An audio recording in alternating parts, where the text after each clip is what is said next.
Invincible Season 3 has officially ended, and while there were some flaws such as animation issues and fast pacing, the season still delivered plenty of shocking moments throughout its runtime. In this video, we'll be going over some of the moments I consider top in this season. If you ever come near my family again, I will kill you. This was one of the most intense moments of the season, with so much happening at once. I found myself torn between Mark and Cecil because from their perspective, they are both making valid points. The only problem is that they are both exerting their influence to assert dominance over the other, turning it into more of a clash of ego than a simple disagreement. Mark was furious with Cecil for working with Dr. Sinclair and Darkwing. He believes they should be imprisoned for their action. Cecil, on the other hand, believed in second chances and thought he could reform them to help humanity. While both had fair points, they were also acting selfishly because Mark's stance seemed hypocritical. He refused to give these people a second chance, yet he would likely be open for one in Omni-Man's case. What really differentiates their action from Omni-Man's? Nothing. Additionally, Mark also had personal bias against Dr. Sinclair due to what he did to his friend Rick. Cecil, on the other hand, is someone I will call a control freak because he had multiple ways to handle the situation better,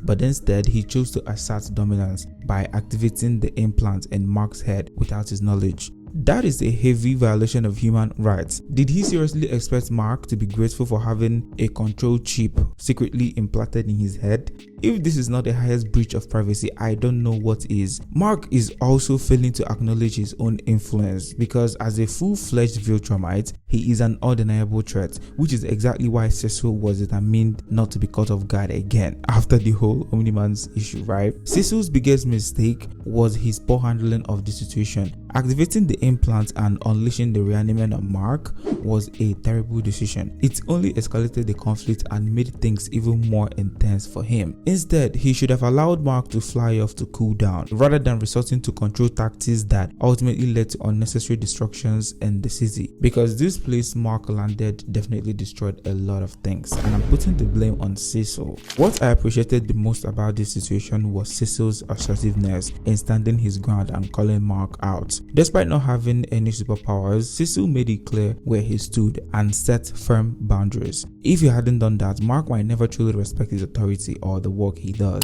Don't you ever threaten me again. This whole situation had me on the edge of my seat. It was genuinely a shocking moment because I thought Mark might end up killing Cecil or severely injuring him. Because if there is one thing I've learned, it's never to fully trust a Viltrumite. Anything can happen.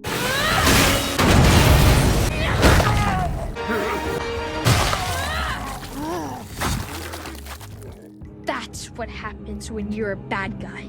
Speaking of not trusting a Viltrumite, this moment was shocking because no one expected such brutality from little Oliver, especially not at his age. But my boy came in swinging. And not only was it surprising that the Mauler twins were finally dead, but the fact that Oliver was the one who took them out, that was crazy as hell. I miss the Mauler twins though. It seemed like they were up to something sinister before their untimely demise, but Oliver had other plans shutting them down before they could act.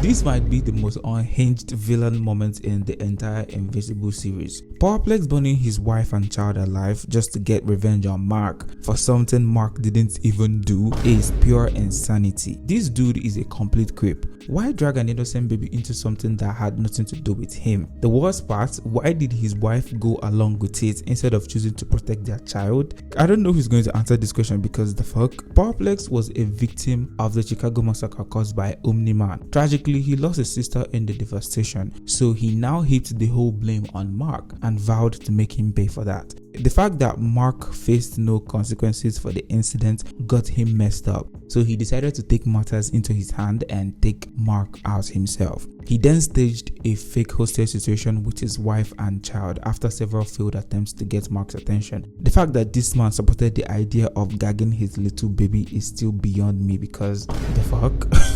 When Mark finally arrived, Power-Plex pounced on him and attacked him. Blinded by rage, he ended up frying his wife and child in the process.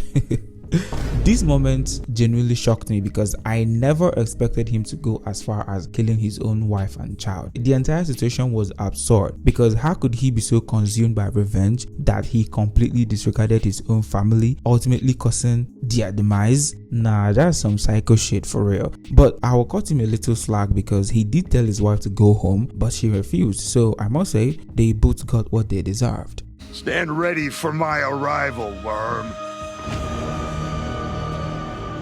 Mark's fight with Conquest was easily the best part of Invincible Season 3. The combat was intense, the animation was on point, and the stakes were high. One of the things I loved most was how the intensity and the gravity of the fight were conveyed through Oliver. His struggle to keep up with their speed when he tried to assist Mark really highlighted just how fast and brutal the battle was. Like, the rapid location shifts were thrilling, and Conquest's ability to stop mid-air despite the sheer force of Mark's attacks was absolutely incredible. Ha! Faster than I thought.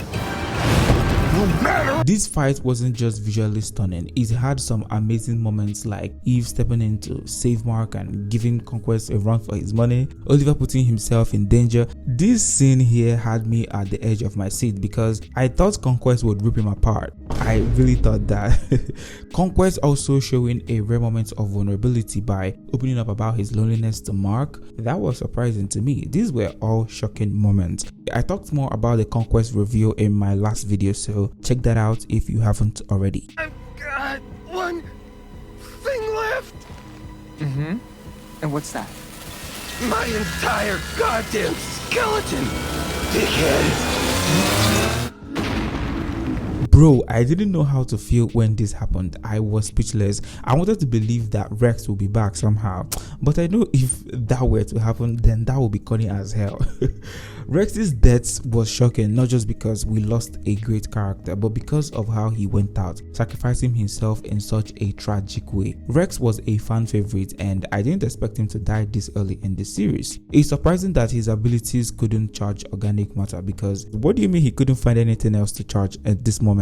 I saw a post on Twitter suggesting that he could have charged the alternate Invincible's IPs, and honestly that could have worked, though I doubt Rex himself would survive the explosion. But you know, all in all, RIP to Rex-Splode, you will be missed. He had lots of funny moments in this season, I can't even lie.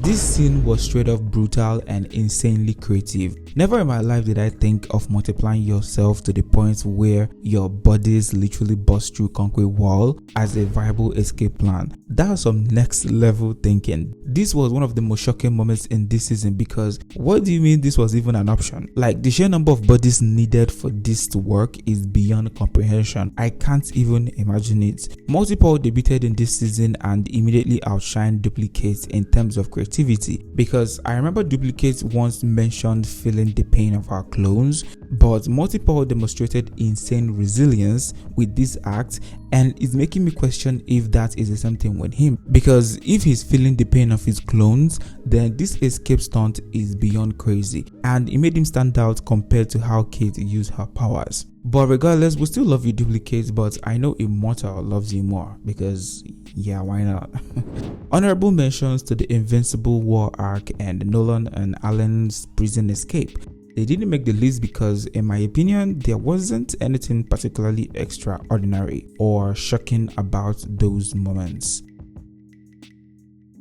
If you made it to this level of the video, you are the real MVP. I really appreciate you watching the video. Please like the video and subscribe to the channel. It's literally all you can do to support me. What do you think of the video? Do you agree with my top moments? Did I miss any? Let me know in the comments. I'll see you guys in my next video. I'm out of here.